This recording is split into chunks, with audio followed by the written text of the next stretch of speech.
விஜய் வந்து இந்த பில்டப்பை மட்டுமே வச்சுக்கிட்டு ஓட்டிக்கிட்டே இருக்க முடியாது அரசியல். இப்போ அந்த திமுகவுக்கு எதிராக அறிக்கையெல்லாம் கூட விட்டுருக்கிறாரு. தஞ்சாவூர் மக்கள் விவசாயிகளுக்கு ஆதரவாக பார்த்தீங்க அப்படின்னா, நெல்மணிகள்லாம் வந்து வீணா போச்சு. என்ன பண்ணிட்டு இருக்கீங்க? தமிழ் கவர்மெண்ட் திமுக வந்துட்டு கூடிய சீக்கிரத்தில் வீட்டுக்கு அமைச்சிருவோம் அந்த மாதிரி.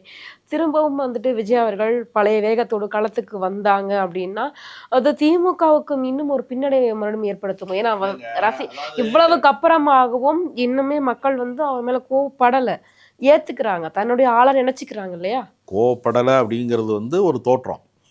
கோவமே படலை அப்படிங்கிறது அல்ல.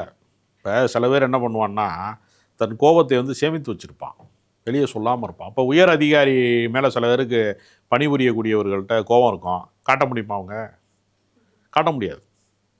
நீங்கள் ஒரு கலெக்டர் மேலே வந்து தாசில்தார் கோபம் வருதுன்னு வச்சுங்க, தாளிச்சு எடுக்க நடவடிக்கை சரியில்லைன்னு தாசில்தார் ரியாக்ட் பண்ண முடியுமா? பண்ண முடியாது. கணவன் மனைவிலே கூட அது இருக்கே.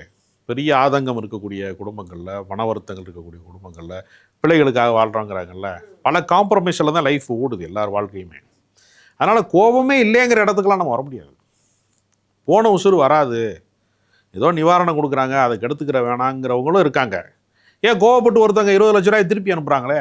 நீ கோபமே இல்லைன்னு சொல்கிறீங்களே, ஒரு பெண்மணி வந்து துக்கம் விழுந்த வீட்டுக்கு வராமல் என்னையே கூப்பிட்ற, நீ மரியாதை இல்லை, நான் உன் காசை திருப்பி அனுப்புகிறேன் அப்படின்னு ஒரு பெண்மணி அனுப்புகிறாங்கல்ல.